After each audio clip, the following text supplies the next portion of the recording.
Shadow's Remorse. With your fall, it will prove my conviction. The voice had a pitch of humor, yet stung like a viper. Placing a worn and leathered finger upon the edge of the silver bowl, the slight moisture residue from the grapes causing it to slide carelessly. A ring began to emanate from the bowl as the skin floated over its rim.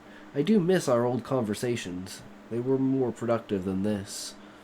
I've tried to make my point clear to you. So much so we are now in this sore state, old friend.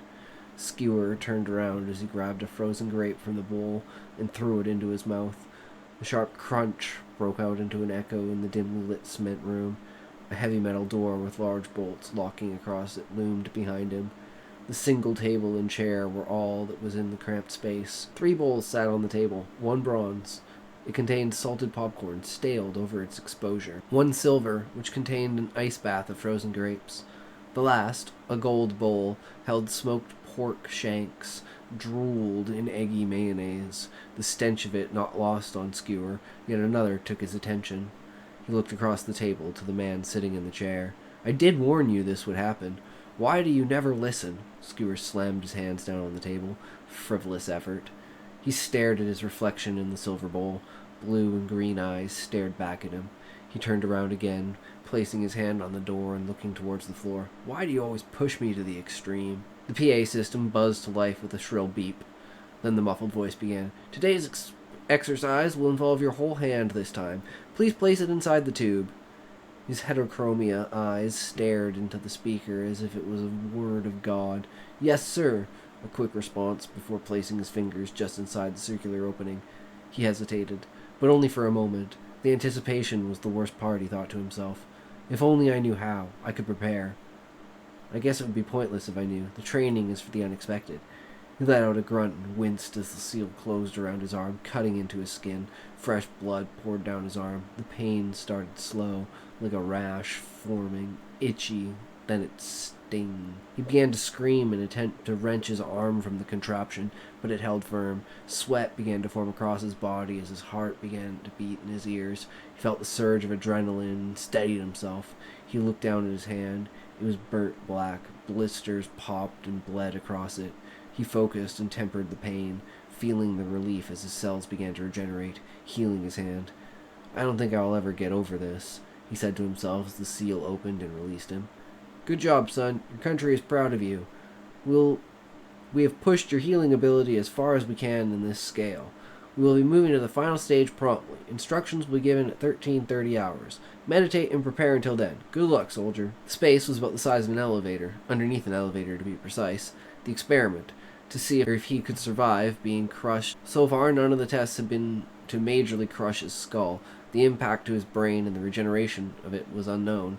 The pain happened all at once. He was flattened. The blood splatter was contained. The sound, however, echoed through the barren cement training room. A savage, visceral, wet crunch and slop. The dripping and dropping of flesh as the machine was lifted lingered as his eye flicked to a side, staring back at his crushed skull. He tried to blink, then saw it, a faint twitch from his face as the bone began to reform, reconstruct, regrow. His eye was pulled back into its socket, the skull and skin fully formed. From his neck, slowly over several minutes, the rest of his body began to regrow. The shock of it was unlike anything he had trained for. He had survived, but he wished he had not. He lay there naked and alone, the cold, wet floor covered in the rest of his bits. It sickened him. He hated this power. It made him a skewer. The air in the room suddenly came to life. The blood and bones and organs flowed into a tornado. A large bucket in a corner flew at the slew of waste, capturing it all. From the buzz of movement appeared a figure clad in an orange contaminant suit. Now they really went hard with you on this one. I asked for it. You keep trying to push yourself. Not a death wish again. Not anymore. I don't think I can die after that. He held his hand out to his friend, lifting him off the ground. Martyr. That should be your name. I have to admit, it does have a nice ring. Sound of sirens and screams could be heard from the surrounding buildings. The fire pressed close, his arms almost bare of skin. He heard another part of the ceiling collapse as he attempted to gasp for air. There was none. The trap was sprung. He was not sure if the target had been hit directly, but there would be no escape. He felt the air stir next to him, a small wisp of wind. Salvation was here. He closed his eyes as the air rushed past him and suddenly froze. The cool air of the outside biting against his open flesh. The wounds healed slowly, the pain subsided. He flinched and squatted on the ground, panting. Did we get them all? He choked out as best he could, wincing, tucking it away, knowing it would pass. You didn't. He would have died. He should have died. That's not who we are. It is not for us to decide. We're just the means by which the process can be conducted.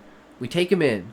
Salvation stood tall, his hands on his hips, his chest puffed out. He was the image of hero, valiance. All the effort he puts in, the pain he suffers, it's just a thought to other people. They can't live the pain. He was the only one with a perspective to make people see how pain was the true enemy they needed to fight. You know the system will let him out. He will be back at it tomorrow. How many people will you sacrifice before you learn? I won't sacrifice you. You will never get it. It is beyond you or me. We are tools, martyr. Don't die on this hill. Get back in line and let's deliver this asshole to the authorities. The crunch sounded again, echoing across the cement room. The chair creaked slightly as he stomped his feet in frustration. You were the best of us, the one reaching for greatness. You said you would never compromise your values. Your way of life was a soldier, something to be used for the benefit of others, never yourself. At least your power was of use. At least you could be the one to save the day. I had to endure the backstage, taking the blows, being the bait, playing the lackey. All the while you stole the spotlight. It was not a mistake that I'm in this position. Morals don't win at the end of the day. Salvation. What a joke. The only thing you could save was your smile for the camera. I hated you. I envied you. You had everything I wanted. He slammed his fist on the table, his knees quaking as he stammered. You were supposed to be there, to show me another way. You always had to prove you knew best. So I had to make this to prove you were wrong. Martyr. I'm no martyr. I'm a skewer. The pork upon its stick is my flesh. Bare for all, yet none take pity. They only scorn me. Why was I the one left behind? He breathed heavily as he attempted to compose himself. He kicked the table leg, the sound of bones snapping and a stifled groan, mixed with the ting of metal reverberating. He kicked his legs several times as he stopped grinding his teeth. I did this. I let this happen. I told you not to go. I told you to stay with me. For once, listen to me about this. I begged you. You knew somehow, deep down. I think you wanted me to stop you. We weren't born to be heroes. We were born as tools. I forsake that, though I cannot escape my fate as you did. He lifted his gaze toward his friends. The broken, crushed, bleeding, bulging, white glazed eyes stared back, pressing themselves from their sockets like an egg escaping a frying pan. You thought you could save us all. Now only I can do that.